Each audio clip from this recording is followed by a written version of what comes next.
জাতীয় সংসদের দক্ষিণ প্লাজা থেকে জুলাই ঘোষণাপত্রের যে আনুষ্ঠানিকতা সেখানে এরই মধ্যে পৌঁছেছেন প্রধান উপদেষ্টা ডক্টর মোহাম্মদ ইউনূস। সরাসরি চলে যাচ্ছি সেখানে।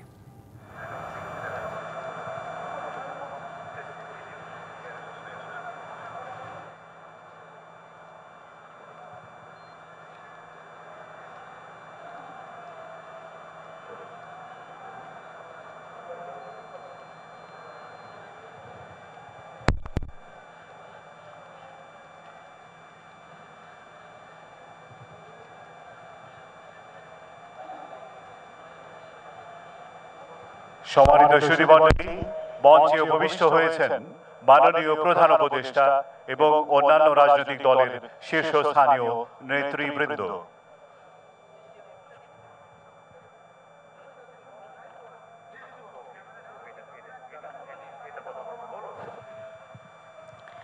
সম্মানিত সুধীজন, 24শে জুলাইয়ে ছাত্র জনতার গণ অভ্যুত্থানের মধ্য দিয়ে যে নতুন বাংলাদেশের সূচনা হয়েছে, সেই নতুন বাংলাদেশ আজ জুলাই ঘোষণাপত্র প্রকাশের মধ্য দিয়ে তার ইতিহাসের এক নতুন অধ্যায়ে প্রবেশ করবে। এই ঐতিহাসিক মুহূর্তের শুভক্ষণে সকলকে অনুরোধ করছি, আসুন আমরা সমবেত কণ্ঠে জাতীয় সঙ্গীত গাই।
সকলকে ধন্যবাদ।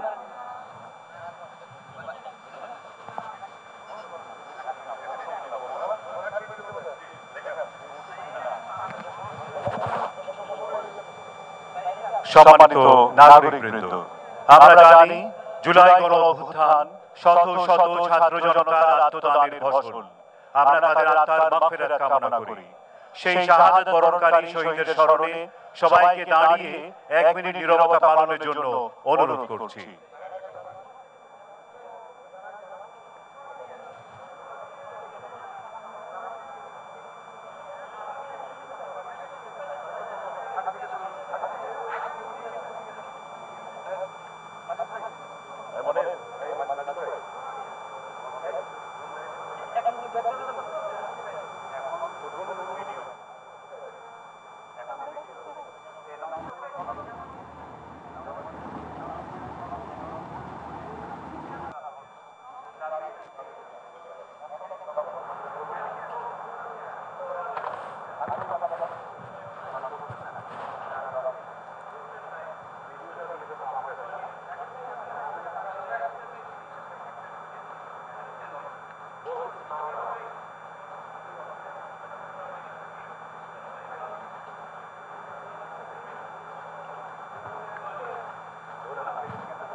ধন্যবাদ সকলকে।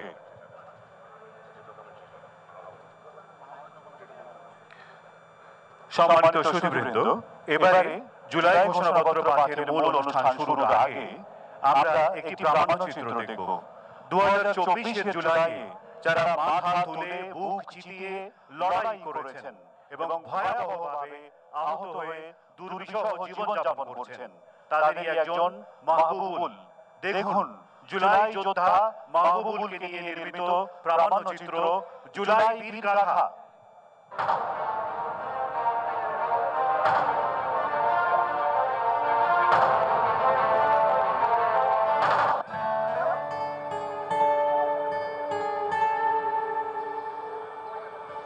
আমার ছবি তুলতে কি ন্যাচারালি ছবি তোলার আমার খুব বেশি শখ ছিল। ছবির প্রতি শখটা কাজ করতো অনেক ছোটবেলা থেকে। তখন আসলে ছবির প্রতি আমি কিছু বুঝতাম না। ফুলের প্রতি আমার খুব একটা ভালোবাসা, এই জিনিসটা আমার খুব বেশি। গোলাপ ফুলের থেকে কাঠ গোলাপটা একটু বেশি প্রিয়।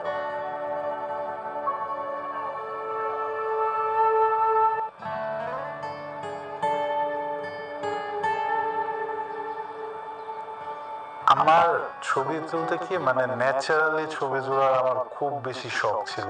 ছবির প্রতি শখটা কাজ করতো অনেক ছোটবেলা থেকে। তখন আসলে ছবির প্রতি আমি কিছু বুঝতাম না।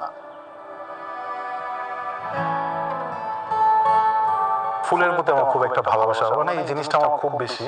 গোলাপ ফুলের থেকে কাঠ গোলাপটা একটু বেশি প্রিয়।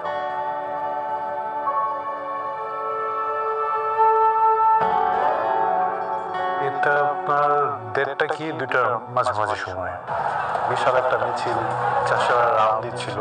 ওরা চাষারা আসার পরেই চাষারাটা ব্যারিকেড দেয় চালসার থেকে, আপনার গাড়ি টাড়ি চলাচল অফ করে দেয়। পুলিশ কোথায় আছে অবস্থানটা দেখার জন্য আমি আসলে মাথাটা একটু সামান্য উঁকি দিই, এভাবে একটা গলির ভেতর থেকে এভাবে একটু উঁকি দিই। ঠিক সাথে সাথে বুলেটটা আমার চোখে এসে আঘাত করে।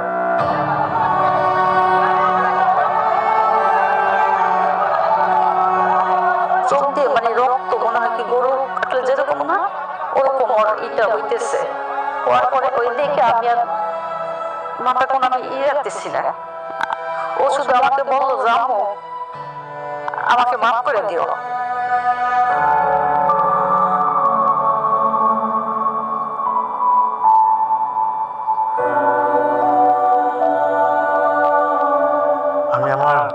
মায়ের মুখটা অনেক বেশি মিস করি, অনেক বলতে প্রচন্ড পরিমাণের বেশি মিস করি, যেটা কখনো এক্সপ্লেনেশনে বলে বোঝানো সম্ভব না।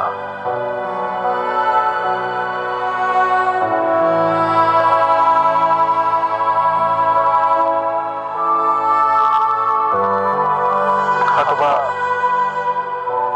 নিজের ম্যানেজ করে নিতেছি, কিন্তু দিন শেষে যখন মনে হয় যে আমার সামনে অন্ধকার কেন, কি কারণে হঠাৎ মাঝে মধ্যে আমার মনে হয় যে আমি দেখতেছি সবকিছু, পরক্ষণে যখন আবার জিনিসটা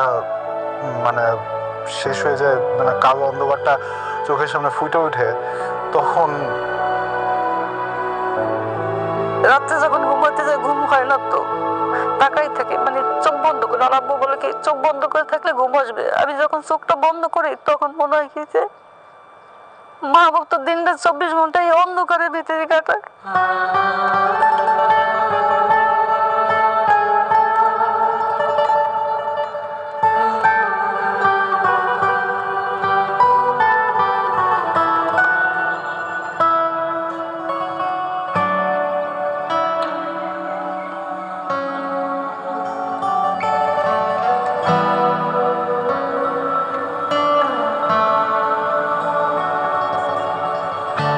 কোথায় আছি আমরা? আরেকটা পার্কে আসছি? না ভাই, আমরা জাতীয় সংসদ ভবনের সামনে। বলেন কি?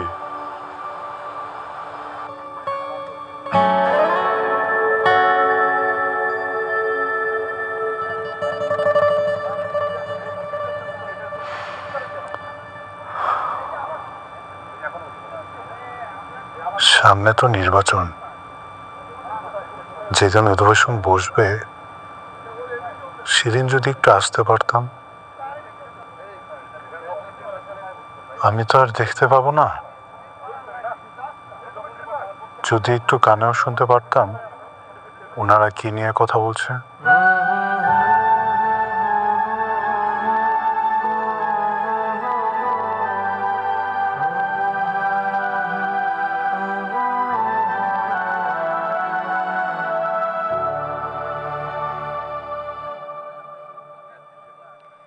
সম্মানিত সুধী, এতক্ষণ আমরা দেখলাম জুলাই যোদ্ধা মাহবুবুলের উপর নির্মিত একটি প্রামাণ্যচিত্র। সম্মানিত সুধীবৃন্দ, এবারে প্রারম্ভিক বক্তব্য দেওয়ার জন্য অনুরোধ জানাচ্ছি শহীদ মাহমুদুর রহমান সৈকতের বোন সাবরিনা আফরোজ সেবন্তীকে।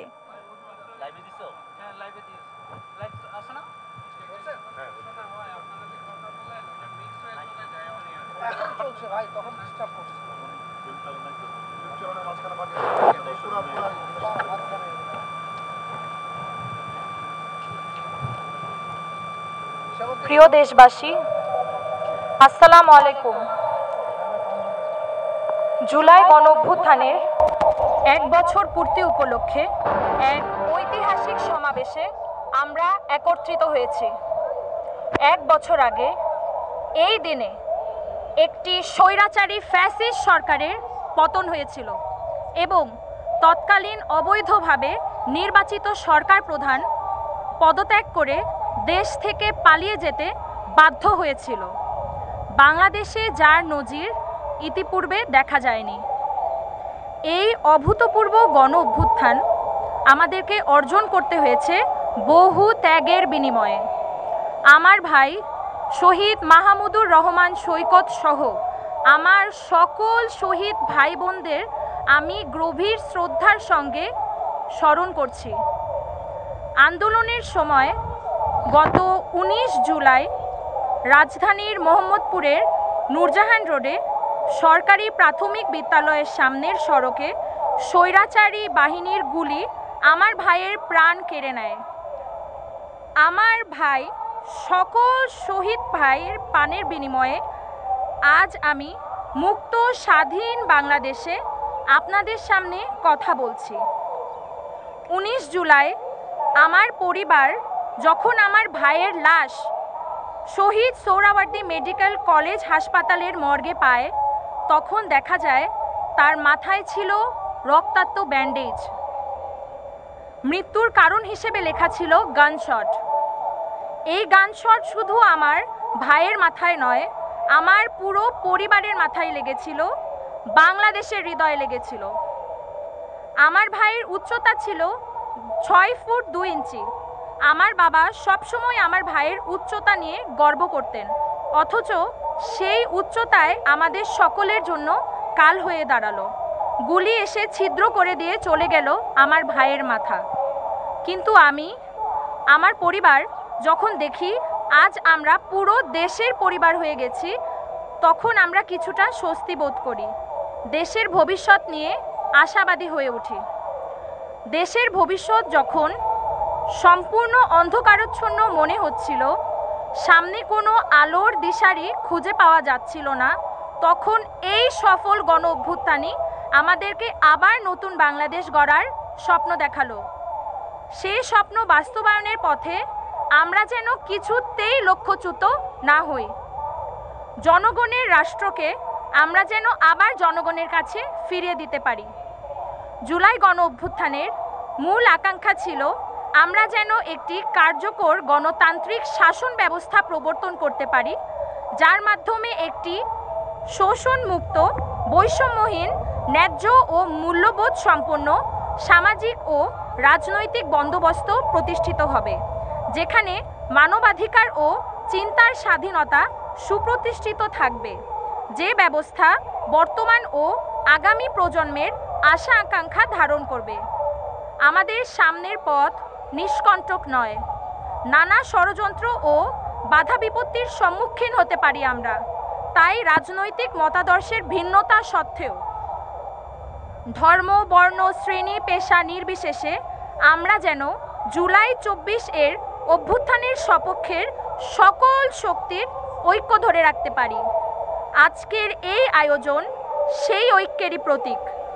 আজকের জুলাই ঘোষণা সেই ঐক্যবদ্ধ গণ আকাঙ্ক্ষারই বহিঃপ্রকাশ হয়ে থাকুক, এই কামনা করি। সবাই আমার ভাই সৈকত সহ সকল শহীদদের আত্মার জন্য মাগফিরাতের জন্যে এবং আহতদের দ্রুত আরোগ্য লাভের জন্যে দোয়া করবেন। ধন্যবাদ। আসসালামু আলাইকুম। ধন্যবাদ সাবরিনা আফরোজ সেবন্তী। সম্মানিত নাগরিকবৃন্দ, এবারে সেই ঐতিহাসিক মুহূর্ত যার জন্য সারা দেশের মানুষ অধীর আগ্রহে অপেক্ষা করে আছে। এখন জুলাই ঘোষণাপত্র পাঠের সেই মাহেন্দ্রক্ষণ।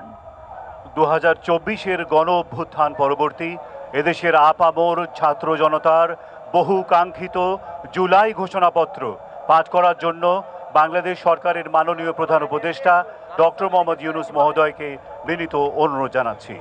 মঞ্চে উপবিষ্ট দেশের শীর্ষ রাজনৈতিক দলের নেতৃবৃন্দকে বিনীত অনুরোধ করছি জুলাই ঘোষণাপত্র পাঠের সময় মাননীয় প্রধান উপদেষ্টার পাশে দাঁড়িয়ে সংহতি জানানোর জন্য। শীর্ষ রাজনৈতিক দলের নেতৃবৃন্দকে সাথে নিয়ে এবারে জুলাই ঘোষণাপত্র পাঠ করছেন মাননীয় প্রধান উপদেষ্টা ডক্টর মোহাম্মদ ইউনূস। আসসালামু আলাইকুম। আজকে দেশের নেতৃবৃন্দকে সঙ্গে নিয়ে জাতির যে গুরুত্বপূর্ণ দায়িত্ব পালন করতে আমরা এসেছি, আল্লাহ তার জন্য আমাদের জন্য রহমত বর্ষণ করছেন। আল্লাহর রহমত নিয়ে আমি এই ঘোষণাপত্র পাঠ করব। বিসমিল্লাহির রহমানির রহিম। যেহেতু উপনিবেশ বিরোধী লড়াইয়ের সুদীর্ঘকালের ধারাবাহিকতায় এই ভূখণ্ডের মানুষ দীর্ঘ 23 বছর পাকিস্তানের স্বৈরশাসকদের বঞ্চনা ও শোষণের বিরুদ্ধে রুখে দাঁড়িয়েছিল এবং নির্বিচার গণহত্যার বিরুদ্ধে গণপ্রতিরোধ গড়ে 1971 সালে 26শে মার্চ স্বাধীনতা ঘোষণা করে রক্তক্ষয়ী মুক্তিযুদ্ধের মাধ্যমে জাতীয় মুক্তির লক্ষ্যে বাংলাদেশ রাষ্ট্র প্রতিষ্ঠা করেছিল। এবং যেহেতু বাংলাদেশের আপামর জনগণ দীর্ঘ আন্দোলন সংগ্রামের মধ্য দিয়ে এই ভূখণ্ডে স্বাধীনতার ঘোষণাপত্রে বিবৃত সাম্য, মানবিক মর্যাদা, সামাজিক সুবিচারের ভিত্তিতে উদার গণতান্ত্রিক রাষ্ট্র বিনির্মাণের আকাঙ্ক্ষাকে বাস্তবায়নের জন্য সর্বোচ্চ ত্যাগ স্বীকার করেছে। এবং যেহেতু স্বাধীন বাংলাদেশের 1972 সালের সংবিধান প্রণয়ন পদ্ধতি এর কাঠামোগত দুর্বলতা ও অপপ্রয়োগের ফলে স্বাধীনতা পরবর্তী আওয়ামী লীগ সরকার মুক্তিযুদ্ধের জন আকাঙ্ক্ষা পূরণে ব্যর্থ হয়েছিল এবং গণতন্ত্র ও রাষ্ট্রীয় প্রতিষ্ঠানগুলোর কার্যকারিতা ক্ষুণ্ণ করেছিল। এবং যেহেতু স্বাধীনতা পরবর্তী আওয়ামী লীগ সরকার স্বাধীনতার মূল মন্ত্র গণতান্ত্রিক শাসন ব্যবস্থার বিপরীতে বাকশাল নামে সাংবিধানিকভাবে একদলীয় শাসন ব্যবস্থা কায়েম করে এবং মত প্রকাশ ও বিচার বিভাগের স্বাধীনতা হরণ করে, যার প্রতিক্রিয়ায় 1975 সালের 7ই নভেম্বর দেশের সিপাহী জনতার ঐক্যবদ্ধ বিপ্লব সংগঠিত হয় এবং পরবর্তী সময়ে একদলীয় বাকশাল পদ্ধতির পরিবর্তে বহুদলীয় গণতন্ত্র, মত প্রকাশ ও বিচার বিভাগের স্বাধীনতা পুনঃপ্রবর্তনের পথ সুগম হয়। এবং যেহেতু 80-র দশকে সামরিক স্বৈরশাসনের বিরুদ্ধে দীর্ঘ 9 বছর ছাত্র জনতার অবিরাম সংগ্রামের মধ্য দিয়ে 1990 সালে গণ অভ্যুত্থান সংগঠিত হয় এবং 91 সনে পুনরায় সংসদীয় গণতান্ত্রিক শাসন ব্যবস্থার প্রবর্তন করা হয়। এবং যেহেতু দেশি বিদেশি চক্রান্তে সরকার পরিবর্তনের গণতান্ত্রিক প্রক্রিয়া ব্যাহত হওয়ায় 1/11-র মতো ষড়যন্ত্রমূলক ব্যবস্থার মাধ্যমে বাংলাদেশে শেখ হাসিনার একচ্ছত্র ক্ষমতা, আধিপত্য এবং ফেসিবাদের পথ সুগম করা হয়। যেহেতু দীর্ঘ 16 বছরের ফেসিবাদী অগণতান্ত্রিক গণবিরোধী শাসন ব্যবস্থা কায়েমের লক্ষ্যে এবং একদলীয় রাষ্ট্র ব্যবস্থা প্রতিষ্ঠার অতি উগ্র বাসনা চরিতার্থ করার অভিপ্রায়ে সংবিধানে অবৈধ অগণতান্ত্রিক পরিবর্তন করা হয়, যার ফলে একদলীয় একচ্ছত্র ক্ষমতা ও আধিপত্য প্রতিষ্ঠার পথ সুগম হয়। এবং যেহেতু শেখ হাসিনার আওয়ামী লীগ সরকারের দুঃশাসন, গুম খুন, আইন বহির্ভূত হত্যাকাণ্ড, মত প্রকাশের স্বাধীনতা হরণ এবং একদলীয় স্বার্থে সংবিধান সংশোধন ও পরিবর্তন বাংলাদেশের সকল রাষ্ট্রীয় সাংবিধানিক প্রতিষ্ঠানসমূহকে ধ্বংস করে। এবং যেহেতু হাসিনা সরকারের আমলে তারই নেতৃত্বে একটি চরম গণবিরোধী, একতান্ত্রিক ও মানবাধিকার হরণকারী শক্তি বাংলাদেশকে একটি ফেসিবাদী, মাফিয়া এবং ব্যর্থ রাষ্ট্রের রূপ দিয়ে আন্তর্জাতিকভাবে বাংলাদেশের ভাবমূর্তি ক্ষুণ্ণ করে। এবং যেহেতু তথাকথিত উন্নয়নের নামে শেখ হাসিনার ফেসিবাদী নেতৃত্বে সীমাহীন দুর্নীতি, ব্যাংক লুট, অর্থ পাচার ও অর্থনৈতিক প্রতিষ্ঠানগুলিকে ধ্বংসের মধ্যে দিয়ে বিগত পতিত দুর্নীতিবাজ আওয়ামী লীগ সরকার বাংলাদেশ ও এর অমিত অর্থনৈতিক সম্ভাবনাকে বিপর্যস্ত করে তোলে এবং পরিবেশ, প্রাণ বৈচিত্র্য ও জলবায়ুকে বিপন্ন করে। এবং যেহেতু শেখ হাসিনার ফ্যাসিস্ট সরকারের বিরুদ্ধে রাজনৈতিক দল, ছাত্র শ্রমিক সংগঠন সহ সমাজের সর্বস্তরের জনগণ গত প্রায় 16 বছর যাবৎ নিরন্তর গণতান্ত্রিক সংগ্রাম করে জেল জুলুম, হামলা মামলা, গুম খুন ও বিচার বহির্ভূত হত্যাকাণ্ডের শিকার হয়। এবং যেহেতু বাংলাদেশে বিদেশি রাষ্ট্রের অন্যায় প্রভুত্ব, শোষণ ও খবরদারিত্বের বিরুদ্ধে এদেশের মানুষের ন্যায়সঙ্গত আন্দোলনকে বহিঃশক্তির তাবেদার আওয়ামী লীগ সরকার নিষ্ঠুর শক্তি প্রয়োগের মাধ্যমে দমন করে। এবং যেহেতু অবৈধভাবে ক্ষমতা অব্যাহত রাখতে আওয়ামী লীগ সরকার 3টি প্রহসনের নির্বাচনে এর জাতীয় সংসদ নির্বাচন এদেশের মানুষকে ভোটাধিকার ও প্রতিনিধিত্ব থেকে বঞ্চিত করে। যেহেতু আওয়ামী লীগ আমলে ভিন্ন মতের রাজনৈতিক নেতাকর্মী, শিক্ষার্থী, তরুণদের নিষ্ঠুরভাবে নির্যাতন করা হয় এবং সরকারি চাকুরিতে একচেটিয়া দলীয় নিয়োগ এবং কোটাভিত্তিক বৈষম্যের কারণে ছাত্র, চাকুরি প্রার্থী, নাগরিকদের মধ্যে চরম ক্ষোভের জন্ম হয়। এবং যেহেতু বিরোধী রাজনৈতিক দল সংগঠনের উপর চরম নিপীড়নের ফলে দীর্ঘদিন ধরে জনরোষের সৃষ্টি হয় এবং জনগণ সকল বৈধ প্রক্রিয়া অবলম্বন করে ফ্যাসিবাদ বিরোধী লড়াই চালিয়ে যায়। এবং যেহেতু সরকারি চাকরিতে বৈষম্যমূলক কোটা ব্যবস্থা বিলোপ ও দুর্নীতি প্রতিরোধে বৈষম্য বিরোধী ছাত্র আন্দোলন চলাকালে আওয়ামী লীগ সরকার কর্তৃক ব্যাপক দমন পীড়ন, বর্বর অত্যাচার, মানবতা বিরোধী হত্যাকাণ্ড চালানো হয়, যার ফলে সারা দেশে দলমত নির্বিশেষে ছাত্র জনতার উত্তাল গণবিক্ষোভ গণ অভ্যুত্থানের রূপ নেয়। এবং যেহেতু ফ্যাসিস্ট শক্তির বিরুদ্ধে অদম্য ছাত্র জনতার অভ্যুত্থানে রাজনৈতিক দল, ধর্মীয়, সামাজিক, সাংস্কৃতিক, পেশাজীবী, নারী ও শ্রমিক সংগঠনসমূহ সমাজের সকল স্তরের মানুষ যোগদান করে এবং আওয়ামী ফ্যাসিবাদী বাহিনী রাজপথে নারী, শিশু সহ প্রায় 1000 মানুষকে নির্বিচারে হত্যা করে, অগণিত মানুষ পঙ্গুত্ব, অন্ধত্ব বরণ করে।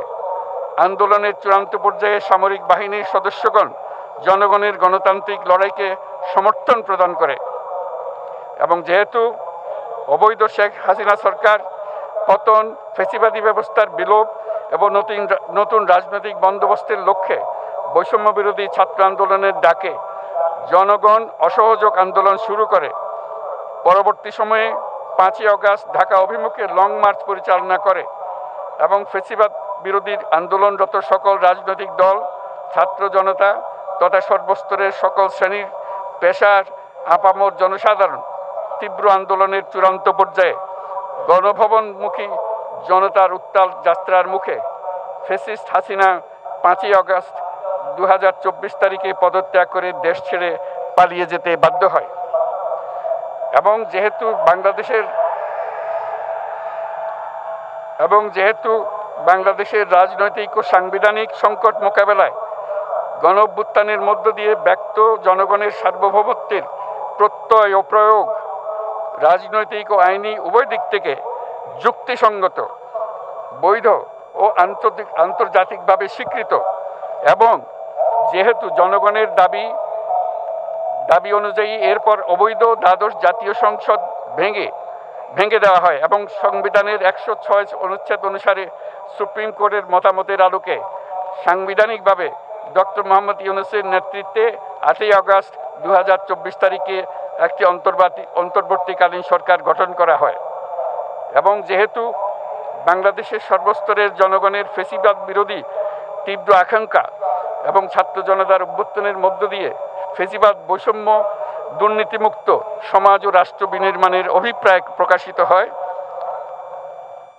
সেই হেতু বাংলাদেশের জনগণ সুশাসন ও সুষ্ঠু নির্বাচন, ফ্যাসিবাদী শাসনের পুনরাবৃত্তি রোধ, আইনের শাসন, অর্থনৈতিক ও সামাজিক ন্যায় বিচার নিশ্চিত করার লক্ষ্যে নিয়মতান্ত্রিক উপায়ে বিদ্যমান সংবিধান ও সকল রাষ্ট্রীয় সাংবিধানিক প্রতিষ্ঠানের গণতান্ত্রিক সংস্কার সাধনের অভিপ্রায় ব্যক্ত করে এবং সেহেতু বাংলাদেশের জনগণ বিগত 16 বছরের দীর্ঘ ফ্যাসিবাদ বিরোধী আন্দোলন সংগ্রামকালে এবং 2024 সালের জুলাই গণঅভ্যুত্থানকালীন সময়ে ফ্যাসিস্ট আওয়ামী লীগ সরকার কর্তৃক সংগঠিত গুম, খুন, হত্যা, গণহত্যা, মানবাধিকার বিরোধী অপরাধ ও সকল ধরনের নির্যাতন, নিপীড়ন ও রাষ্ট্রীয় সম্পত্তি লুণ্ঠনের অপরাধসমূহের দ্রুত উপযুক্ত বিচারের দৃঢ় অভিপ্রায় ব্যক্ত করছে।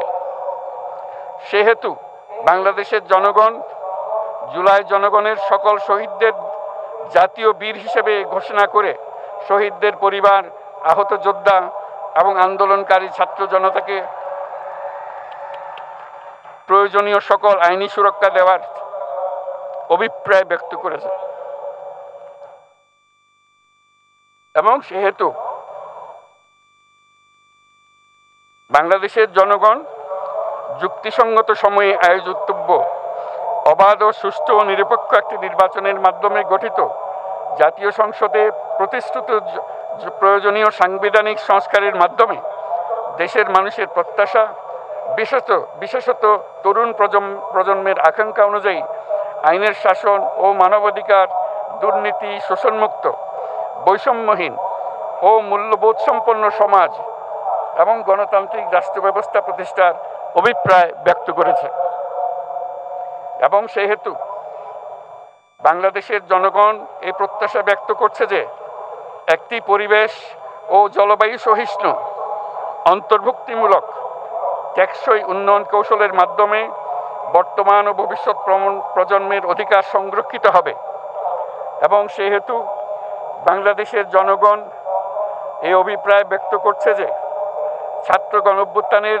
2024-এর উপযুক্ত রাষ্ট্রীয় সাংবিধানিক স্বীকৃতি প্রদান করা হবে এবং পরবর্তী নির্বাচনে নির্বাচিত সরকারের সংস্কারকৃত সংবিধানের তফসিলে এই ঘোষণাপত্র সন্নিবেশিত করা হবে এবং 5ই আগস্ট 2024 সালে গণ অভ্যুত্থানে বিজয়ী বাংলাদেশের জনগণের আকাঙ্ক্ষার প্রতিফলন হিসেবে এই ঘোষণা প্রণয়ন করা হলো। জাতির সার্বিক মঙ্গল কামনা করে আমি জুলাই ঘোষণাপত্র আপনাদের সবার সামনে উত্থাপন করলাম। আল্লাহ সকলের জন্য মঙ্গল দান করুন, জাতির জন্য মঙ্গল নিয়ে আসুক। সবাইকে ধন্যবাদ। আল্লাহ হাফেজ। সম্মানিত সুধীবৃন্দ, ঐতিহাসিক জুলাই ঘোষণাপত্র পাঠ শেষ হলো। রাজনৈতিক নেতৃবৃন্দ সহ উপস্থিত সকলকে আন্তরিক ধন্যবাদ। মাননীয় প্রধান উপদেষ্টা অনুষ্ঠান স্থল ত্যাগ না করা পর্যন্ত সকল সম্মানিত অতিথিকে স্ব আসনে উপবিষ্ট থাকার জন্য সবিনয় অনুরোধ জানাচ্ছি। সুধীমণ্ডলী, এবারে আমরা পুনরায় ফিরে যাচ্ছি মানিক মিয়া অ্যাভিনিউতে আজকের দিনব্যাপী সাংস্কৃতিক অনুষ্ঠানমালা ও সন্ধ্যায় আকর্ষণীয় ড্রোনের মাধ্যমে নতুন বাংলাদেশের গল্প বলায়। দেশের সকল নাগরিকের সুস্বাস্থ্য কামনা করছি। সবাইকে ধন্যবাদ। অসংখ্য ধন্যবাদ জানাচ্ছি। এখন সরাসরি যুক্ত ছিলাম, শুনেছি আপনাদের যে কাঙ্ক্ষিত জুলাই সনদ ত্যাগ না করা পর্যন্ত সকল সম্মানিত অতিথিবৃন্দকে নিজ নিজ আসনে উপবিষ্ট থাকার জন্য অনুরোধ জানাচ্ছি। All of you are requested to kindly keep yourself in your seats until the departure of the Honorable Chief Advisor.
ঠিক জুলাই ঘোষণাপত্রের যে ঘোষণা সেটি কিছুক্ষণ আগেই মাত্র প্রধান উপদেষ্টা ডক্টর মোহাম্মদ ইউনূস তিনি জাতীয় সংসদ ভবনের দক্ষিণ প্লাজা থেকে ঘোষণা করলেন। যেহেতু বৈরী আবহাওয়া, এই মুহূর্তে দেখা যাচ্ছে যে তিনি ফিরে যাচ্ছেন। ঘোষণাপত্র পাঠ করা শেষ হয়েছে, তার সাথে রয়েছে তার যেই উপদেষ্টা কমিটি, সেই উপদেষ্টা কমিটির সদস্যরা রয়েছে, বিভিন্ন রাজনৈতিক দলের নেতৃবৃন্দ। ঠিক মানিক মিয়া এভিনিউতে যেমনটা দেখা যাচ্ছে, লাখ লাখ মানুষের পদচারণায় মুখর হয়ে আছে। তারা সত্যিকার অর্থে যে জুলাই ঘোষণাপত্র, সেই জুলাই ঘোষণাপত্রের বার্তাগুলো প্রধান উপদেষ্টার মাধ্যমে শুনতে এসেছিলেন এবং তারা সেই জুলাই ঘোষণাপত্র পেয়েছেন আজ। দেখা যাচ্ছে যে বৈরী আবহাওয়া উপেক্ষা করেই কিন্তু তারা এখনও পর্যন্ত এই রাজপথে অবস্থান করছে, যেমনটা আসলে ঠিক 2024-এর জুলাইতে তারা রাজপথে ছিলেন। বিভিন্ন শ্রেণী পেশার মানুষ দেখা যাচ্ছে ছাত্র জনতা, সকলে কিন্তু আজকের এই দিনটিতে তারা আবারও একত্রিত হয়েছেন। তারা এই জুলাই ঘোষণাপত্রের নির্দেশনার জন্যই অপেক্ষা করছিলেন পুরো বছর জুড়ে এবং তারই ধারাবাহিকতা যাতে সামনের দিনগুলোতেও প্রতিফলিত হয়, সেই আহ্বানই তারা আসলে বা প্রত্যাশা তারা ব্যক্ত করেছেন। এবং সেই সাথে আসলে আমাদের যারা রিপোর্টাররা আছেন, মানিক মিয়া এভিনিউতে আছেন, সংসদ ভবনের দক্ষিণ প্লাজায় যারা অবস্থান করছেন, তারা কিন্তু সাধারণ মানুষের সাথে কথা বলেছে। সাধারণ মানুষের মুখ থেকে তারা জানতে চেয়েছে যে আগামী দিনে বাংলাদেশকে ঘিরে তাদের প্রত্যাশা কি। মানুষ একটা কথাই আসলে ঘুরে ফিরে বলেছে যে পুরো 2024-এর যেই জুলাই গণঅভ্যুত্থান, সেই গণঅভ্যুত্থানে যেই মানুষের প্রত্যাশা, সেই প্রত্যাশা যাতে বৃথা না যায়, ছাত্র জনতার যে রক্ত, সেই রক্তের যেই ত্যাগ, সেটি যাতে কোনোভাবে বিফলে না যায়। বিশেষজ্ঞরাও কিন্তু সেই একই মত দিয়েছেন।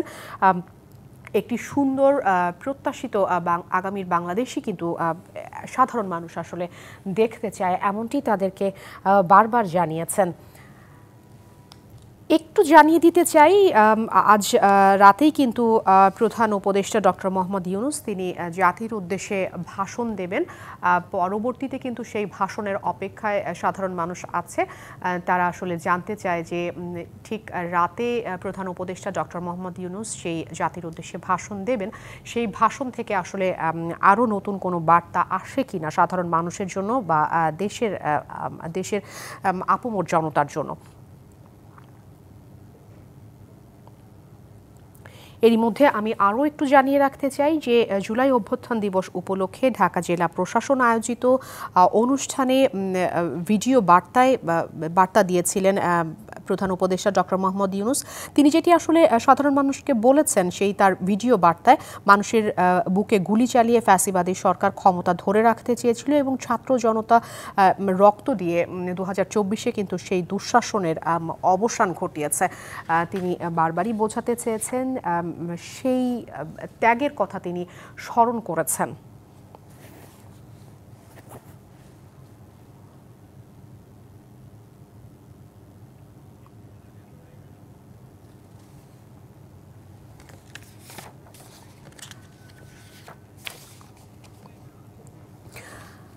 ঠিক আমাদের রিপোর্টাররা যেখানে আছেন মানিক মিয়া এভিনিউতে, তারা কিন্তু তাদের ক্যামেরার মাধ্যমে দেখাচ্ছেন যে ঠিক আজকের এই দিনটা যেমনটা শোকের, তেমনই কিন্তু একটা উৎসবের দিনে পরিণত হয়েছে রাজধানী ঢাকা এবং ঠিক মানিক মিয়া এভিনিউ, যেখানে কিছুক্ষণ আগেই দক্ষিণ প্লাজায় জুলাই ঘোষণাপত্র, যেটি আসলে এনসিপি থেকে শুরু করে সকল রাজনৈতিক দলের যে ঐকমত্য, সেই ঐকমত্যের ভিত্তিতে কিন্তু যেই জুলাই ঘোষণাপত্র, সেই জুলাই ঘোষণাপত্রের ঘোষণা করেছেন প্রধান উপদেষ্টা ডক্টর মোহাম্মদ ইউনূস।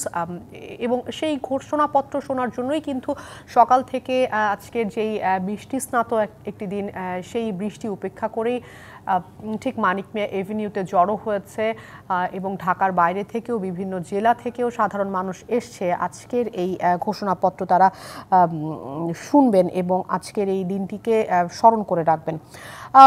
ঠিক আরও একটু জিনিস আপনাদেরকে একটু জানিয়ে দিতে চাই যে বিএনপির ভারপ্রাপ্ত চেয়ারম্যান তারেক রহমান তিনি তার আজকের এই বিশেষ দিনের উপলক্ষে যে বক্তব্য, সেই বক্তব্যে উনি স্মরণ করিয়ে দিয়েছেন যে 1971 স্বাধীনতা অর্জনের আর 2024 সাল যেটি ছিল সেটি হচ্ছে স্বাধীনতা রক্ষার বছর।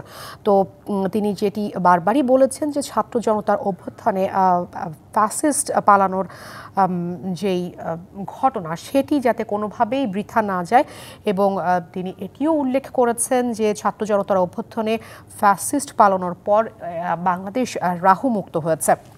তিনি তার বার্তায় এটি দিয়েছেন এবং সেই সাথে বিএনপির অন্যান্য রাজনৈতিক যেই নেতৃবৃন্দ আছেন তারা যেটি বলেছেন যে শেখ হাসিনা পালানোর পর মানুষের মধ্যে যে আকাঙ্ক্ষা বা যে প্রত্যাশা আসলে তৈরি হয়েছিল, রাজনৈতিক দলগুলো যেন সেটি ধারণ করে, সেই প্রত্যাশা যাতে কেউ ভুলে না যায়।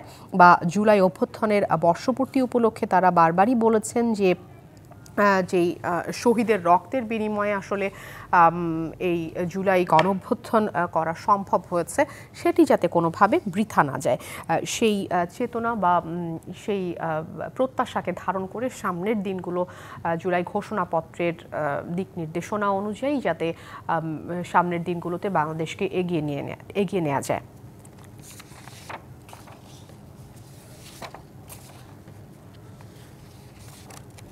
এই মুহূর্তে মানিক মিয়া এভিনিউতে সাংস্কৃতিক অনুষ্ঠানের আয়োজন করা হয়েছে। সাধারণ মানুষ সেটিও আপনি দেখছেন যে বিভিন্ন রং বেরঙের যে ধোঁয়া বা রঙিন আলোর যেই মুখরতা সেটি দেখতে পাচ্ছি আমরা আমাদের ক্যামেরার মাধ্যমে।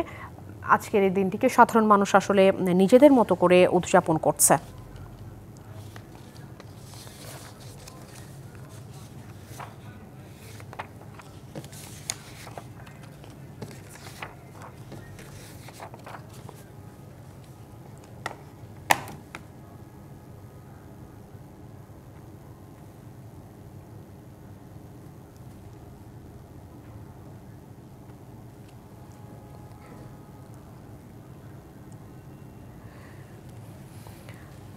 ঠিক কিছুক্ষণ আগেই জাতীয় সংসদের দক্ষিণ প্লাজায় ২৬ দফা জুলাই ঘোষণাপত্রের যেই ঘোষণা, সেই ঘোষণাপত্র উপস্থাপন করেছে জাতির সামনে প্রধান উপদেষ্টা ডক্টর মোহাম্মদ ইউনূস এবং সে সময় তার সঙ্গে ছিলেন বিভিন্ন রাজনৈতিক দলের নেতৃবৃন্দ। আমরা বিএনপির পক্ষ থেকে দেখেছি মাহমুদুর রহমান মান্না এবং বিএনপি মহাসচিব মির্জা ফখরুল ইসলাম আলমগীরকে এ সময় প্রধান উপদেষ্টার পাশে উপস্থিত থাকতে দেখেছি।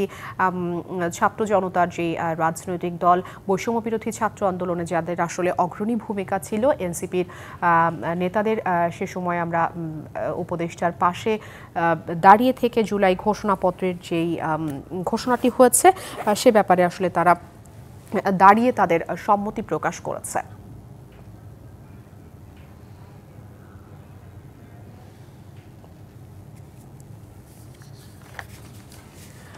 আমরা দেখতে পাচ্ছি আসলে ক্যামেরার চোখে মানিক মিয়া এভিনিউতে যেমন উৎসবের আমেজ, ঠিক আমরা পাশেই যেই চিত্রটি আসলে দেখছি এটি ঠিক এক বছর আগে এই ৩৬ জুলাই অর্থাৎ ৫ই আগস্ট ২০২৪ সালের সাধারণ মানুষের যেই আনন্দ, তারা আসলে এই যে গণ অভ্যুত্থান, সেই গণ অভ্যুত্থানে বিজয়ী হয়ে তারা রাজপথে নেমে এসেছিল।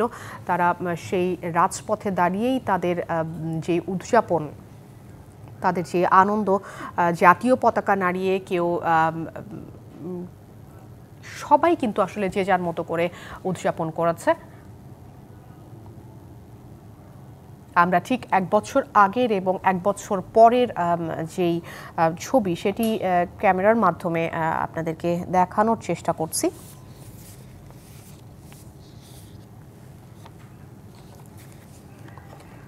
মানিক মিয়া এভিনিউতে আজকে যারা উপস্থিত হয়েছেন তাদের সাথে আমাদের রিপোর্টার যারা আছেন, গণমাধ্যম কর্মী যারা আছেন, তারা কথা বলেছেন। সাধারণ মানুষ একটা কথাই বারবার তারা মনে করিয়ে দিয়েছেন যে ঠিক যে এক বছর আগে শহীদদের সাধারণ জনতা এবং ছাত্র তাদের রক্তের বিনিময়ে যেই গণ অভ্যুত্থান, সেই গণ অভ্যুত্থানের যে আকাঙ্ক্ষা, সেই আকাঙ্ক্ষা পুরোপুরি বাস্তবায়িত হয়নি। কিন্তু তারা এটিও বলেছেন যে সেই আকাঙ্ক্ষা যাতে কোনোভাবেই বিফলে না যায়, সেদিকে যাতে রাজনৈতিক নেতৃবৃন্দ সহ দেশের সাধারণ মানুষ, ছাত্র সমাজ এবং সর্বস্তরের মানুষই যাতে সেই ত্যাগটাকে মনে রাখে, সেই লক্ষ্য এবং উদ্দেশ্যটাকে তারা যাতে ভুলে না যায়।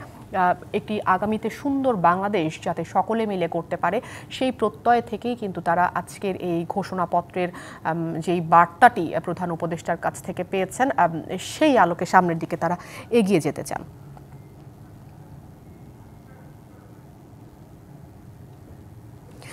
যেই ২৬ দফা জুলাই ঘোষণাপত্রের অপেক্ষায় আসলে পুরো দেশ ছিল, ছাত্র সমাজ ছিল, সাধারণ মানুষ ছিল, খেটে খাওয়া মানুষ ছিল, তারা সকলেই কিন্তু ঠিক কিছুক্ষণ আগে জাতীয় সংসদ ভবন প্রাঙ্গণ থেকেই তারা সেই ঘোষণাপত্রটি পেয়েছেন। এই মুহূর্তে দেখছি যে ঠিক মানিক মিয়া এভিনিউতে এই গণঅভ্যুত্থান দিবস মানে অর্থাৎ এই জুলাই গণঅভ্যুত্থানের যেই উৎসব, সেই উৎসবের অংশ হিসেবে সেখানে সাংস্কৃতিক অনুষ্ঠান চলছে। বিভিন্ন শ্রেণী পেশার মানুষ সেই সাংস্কৃতিক অনুষ্ঠান উদযাপন করছেন, তারা সেখানে অংশ নিয়েছেন। জাতীয় পতাকা নেড়ে তারা আজকের এই দিনটিতে নিজেদের যেই আনন্দ উল্লাস সেটির প্রতিফলন ঘটাচ্ছেন এবং মঞ্চে ঠিক যারা সঙ্গীত শিল্পী আছেন তারা দেশের প্রতি ভালোবাসার জায়গা থেকেই বিভিন্ন ধরনের গান গেয়ে সাধারণ মানুষকে আসলে ঠিক দেশের যে এই আজকের যে আনন্দ সেটিকে ছড়িয়ে দেওয়ার চেষ্টা করছে।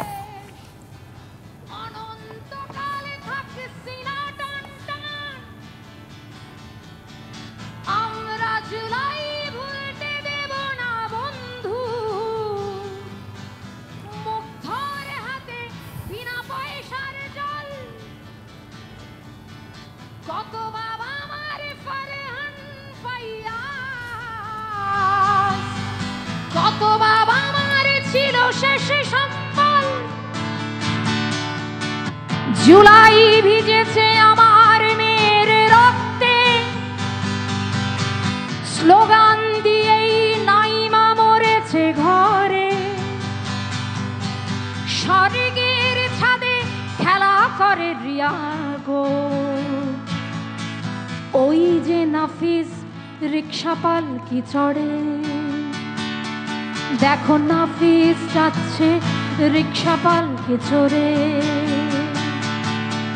নাফিসার কথা কারোর কি মনে পড়ে, একটাই মরে বাকিটি যায় না স্যার, একটাই মরে বাকিটি যায় না স্যার, লাশের পাহাড় রাখা ছিল উঁচু করে, ক্ষমা করব না বিশ্বাসঘাতকতা, সব জেনে যারা জুলাই বিক্রি করে, সব জেনে যারা জুলাই বিক্রি করে, আমরা জুলাইয়ে ফিরে ফিরে যাই বন্ধু, তাছাড়া লড়াই কখনো হয় না সে, শত্রুরে বলি হবেই ধূলিসাৎ, এ মাটির নাম এখনো বাংলাদেশ, কেননা আমরা এখনো বাংলাদেশ, কেননা এখনো মরেনি বাংলাদেশ, এখানে আমরা সবাই বাংলাদেশ।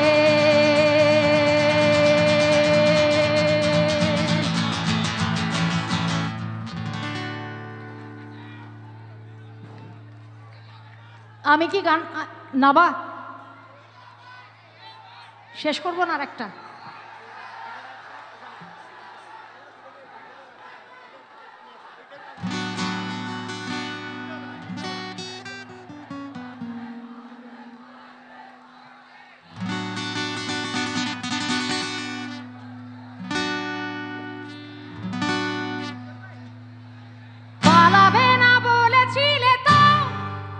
তুমি কোথায় পালালে রানীমা, ফিরে এসো এসো রানীমা, তোমার বিচার করব রানীমা, ছিল এক দুষ্টু রানীমা, তার কোথাও পাবে না তুলনা, ছিল এক দুষ্টু রানীমা, তাকে কেউ কোনোদিন ভুলো না, বেশি বেশি কথা বলো না, সব বন্ধ করে দিয়ে বসে থাকবে, বলেছিলেন এক রানীমা, তোমরা মুখে টুখে তালা মেরে রাখবে, ও বেশি কথা শুনতে রাজি না, কেউ পাকা পাকা কথা বলো না, সব গুছিয়ে দিলেন রানীমা, এত দিলেন তাতেও হলো না, ছিল এক দুষ্টু রানীমা, তার পাবে না কোথাও তুলনা, পালাবে না বলেছিলে তাও, তুমি কোথায় পালালে হাসিনা, ফিরে এসো এসো হাসিনা, তোমার বিচার করব হাসিনা,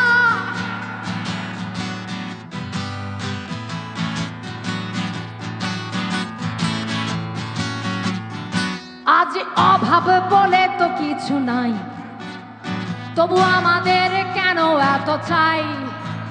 আজ অভাব বলে তো কিছু নাই, তবু আমাদের কেন এত চাই? যেটা রানী মার লাগে না ভালো,